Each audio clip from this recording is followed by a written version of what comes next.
Direto da redação. O Fernando Guimarães, que é jornalista lá no sul do Espírito Santo, ele também tem uma pergunta a fazer aqui. Vamos colocar aqui a pergunta do Fernando aí, por favor. Eu vou responder o Fernando Guimarães. Põe o Fernando para falar aí, por favor. Meu nobre amigo Roberto Barbosa, jornalista Roberto Barbosa, em nome desse povo de Presidente Kennedy, eu estou fazendo um agradecimento. Eu nunca, nesse curto período que existe de internet para cá, vi um jornalista ter uma audiência maravilhosa como o dia de ontem. E preste atenção, Roberto, e a todos os seus internautas, todas as pessoas que estão ligadas nesse sistema de comunicação. De Vitória a São Francisco do Itabapoana, foi uma loucura. Quando você didaticamente explicou por que acabou qualquer chance, qualquer coisa relacionada às eleições de 2024 para o senhor Dorley Pontão, que insiste em tumultuar o ambiente e que insiste em continuar com a sua digital dentro do município como um mandante. Acredito que até o Júlio de Gromogol já esteja ficando chateado com essa situação. E ele quer fazer a administração dele. Mas o povo te agradece, didaticamente, como você explicou, que não tem chance nenhuma. Mesmo ele insistindo com essa tal essas coisas que ele fica insistindo, pedindo liminar, é besteira. Até porque eu vou pedir a você se você poderia fazer um estudo sobre isso, mas ontem uns colegas de Cachoeiro, de Itapemirim, onde foi também um absurdo de positividade da fala de você, da sua fala, quando você explicou para todos a situação de Dorley e do município de Kennedy, que, de certeza, teremos eleições. Isso aí não tenho dúvida nenhuma. Mas esse agradecimento é extensivo a todo esse respeito que você tem pela profissão de jornalista e a responsabilidade. E não como alguns que usam o microfone, que usam a escrita, usam a internet para propagar fake news. E isso é crime. Como é crime essa atitude insana fora do poder do senhor Dorley. Nada contra o Dorley pai, filho, irmão, amigo, companheiro. Mas o político, eu acho que ele está naquela situação de que perdeu o poder, não tem mais o doce, não é mais papai. Essas coisas todinhas têm abalado emocionalmente o Dorley. E que é muito simples, Dorley, a fazer terapia. Faz terapia, se pisa no chão e volta à realidade.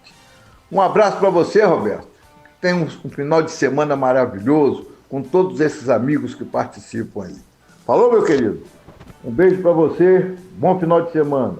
Valeu, querido. Fernando, bom dia para você também, bom fim de semana. O Fernando Dorley, ele está passando por um processo que a gente chama de abstinência do poder. O poder vicia. O José Carlos Vieira Barbosa, Zezé Barbosa, de quem orgulhosamente sou biógrafo, 20 anos que conversamos e que era, para mim, assim, foi uma grande escola política, que foi o Zezé Barbosa. Ele dizia que o poder era doce, e o doce vicia.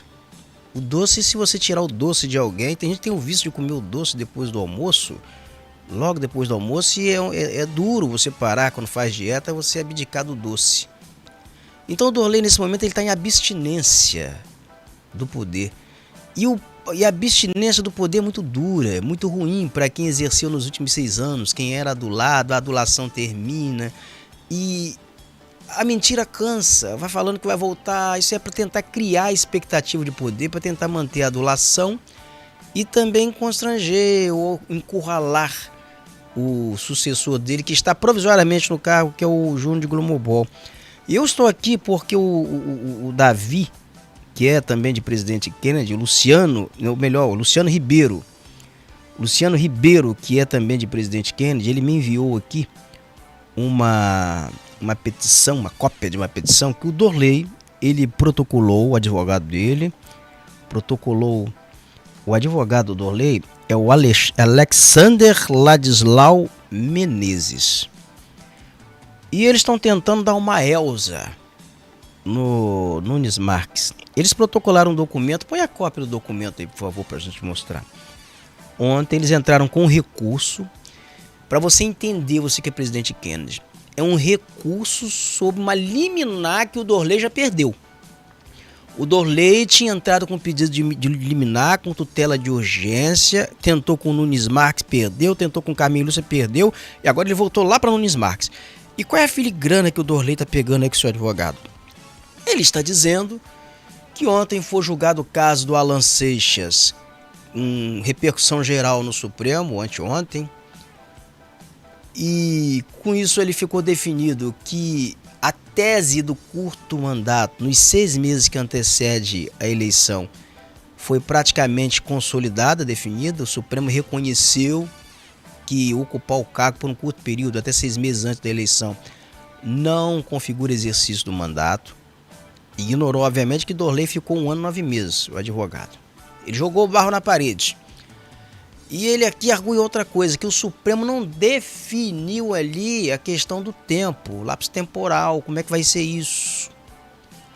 Porque tem 3 teses distintas. Você tem o André Mendonça, que defende que até 15 dias não é considerado curto mandato. Você tem o próprio Nunes Marques defendendo a tese de que até 90 dias.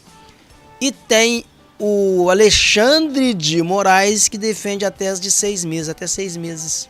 Se ocupar o cargo até 6 meses, de forma involuntária, por imposição da justiça, não é considerado ali o exercício de um mandato completo. Mas ocorre que Dorley ficou 1 ano e 9 meses, e ficou quase o exercício de todo o mandato. Ele concluiu o mandato, que seria da Amanda Quinta, que foi afastada pela justiça. Ele ordenou despesas, ele nomeou, disputou reeleição, venceu a reeleição, ficou mais 4 anos. Então o Dorley agora ele quer criar a tese do 3º mandato. O advogado dele embarcou nessa. Mas isso é mais uma falácia, não vai conseguir, não, dificilmente, dizendo aqui que juridicamente ele já tomou 2 pancadas e provavelmente vai tomar a 3ª pancada. Essa é em tese, eu não tenho bola de cristal, eu não sou profeta, eu não estou afirmando, mas com base no que já foi negado, no que foi julgado no Supremo Tribunal Federal, eu diria uma coisa: é mais fácil, fenômeno, aquele burrinho que é fruto de um cruzamento de um cavalo com uma mula, que é algo inusitado, que é um fenômeno aí que se deu aí em Itapemirim, ele vencer uma eleição para uma prefeitura, do que Dorley conseguir emplacar essa tese dele e conseguir ser candidato a prefeito e presidente Kennedy de uma eleição de presidente que vai acontecer. O que Dorley está pedindo ali é para ele voltar ao mandato e ficar até que o Supremo defina qual é o período. Ele quer ficar, ele está dizendo que ele tem prejuízo. Então, se o Supremo definir que é 6 meses, ele vai lá, ele fica, quando definir que é 6 meses, ele sai. Se definir que é 15 dias, que é 20 dias, que é 90 dias, ele fica lá até esse período e ele sai. Então, assim, são tentativas. Eu não estou tentando tirar a legitimidade do Dorley, não, porque ele tem legitimidade, ele acha que ele tem direito, tem que fazer isso mesmo. Ele tem que entrar, ele tem que recorrer, ele tem que pedir, ele tem que apelar para todos os santos, ele quer voltar, é um direito dele. Entrar na justiça, a gente não vai tirar esse direito do Dorley. Mas eu estou dizendo que com base nas evidências, nos julgamentos e com base em tudo, na legislação, dificilmente ele vai emplacar isso, ele vai conseguir isso. Ele pode pedir, qualquer um pode entrar. Eu vou te contar uma história aqui, ô Fernando, rapidinho, porque também eu não gosto de me alongar muito aqui nessas questões não, porque o programa aqui a gente tem tempo. Certa vez eu conheci um maluco, um cara louco mesmo, Salem Rod, o nome dele era Dornelas. Ele escreveu o nome dele de trás para frente. Ele era tão louco que ele tinha uma biblioteca dentro do fórum os juízes deixaram, todo mundo era simpático. Os magistrados compravam livros dele, do Dornelis, na biblioteca. Ele era livreiro. Um dia ele deu uma porra louquice. Ele amanheceu diante do fórum cheio de faixas cercando o fórum. E a frase, entre as frases que estavam na faixa: Justiça brasileira, puta vagabunda maconheira. Porra, ele não queria ficar dentro do fórum, né? Perdeu a biblioteca dentro do fórum e continuou vendendo na faculdade de Direito os livros dele. E ele era muito simpático porque, como eu tenho o hábito de conversar com os loucos, porque eu acho que tem louco que é sábio, tem louco que é muito sábio. Arthur Bispo do Rosário era um grande artista, fez grande obra de arte dentro de um manicômio. Então eu sempre procurei, mas só que eu vou me adequar à loucura. Eu vou entrar no mundo do louco, porque senão não tem sentido. E ele entrou com uma ação contra o Papa João Paulo II, porque nos delírios dele ele dizia que ele foi torturado numa masmorra no Vaticano, ele foi levado para o Vaticano, ele foi amarrado e ele foi torturado no Vaticano. E ele ganharia uma indenização assim vultosa do Vaticano por conta disso. Ele entrou com uma ação, presta atenção, hein? Foi lá para a mão do juiz. E eu falei com ele, olha, ele queria minha assessoria de imprensa. Eu falei, porra, vou ser seu assessor de imprensa com o maior prazer. Pô, que orgulho ser seu assessor de imprensa numa ação tão vultosa. Você vai me dar fama mundial. Você vai ganhar uma ação contra o Papa. Qual o valor da ação? Ele, 1 bilhão de quintrilhão de dólares. Eu nunca tinha ouvido falar naquele numerário, 1 bilhão de quintrilhão de dólares. Falei, então tudo bem, se você tem toda essa quantia para receber, você vai... Isso na porta do fórum, tá? Você vai me dar uma parte desse dinheiro, pô. 20% eu quero, é o que eu cobro, é o meu honorário. Ele deu um grito comigo, Fernando. Falou, porra, eu dou o meu pescoço por vocês, enfrentando esse Papa, enfrentando não sei quem, enfrentando o mundo. E você quer me tirar o Maracanã cheio de dinheiro? Ele gritava, as pessoas passavam no entorno, ele olhando, achando que era uma briga. E eu mantive a tranquilidade, 20%. Aí ele queria me dar 5%, eu dou 5%, mas nós chegamos a um acordo, ficou em 10%. Pra ele me pagar o honorário, isso conversa. O juiz mandou arquivar essa ação, porque não tem sentido. Aí, não, como é que você vai entrar com uma ação contra o Papa dizendo que foi torturado? Aí que o juiz olhou aquilo dali, achou graça, mandou torturar. Daí ele tomou raiva da justiça, aí botou lá, justiça brasileira, puta, vagabunda, maconheira. Mas você poderia tirar o direito do Salenrod de entrar na justiça contra o Papa? Não. Ele tem o direito de entrar.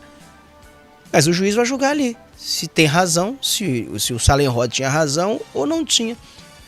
Da mesma forma que os delírios de Salenrod, guardadas as devidas proporções, o Dorley também tem direito de viver o seu delírio.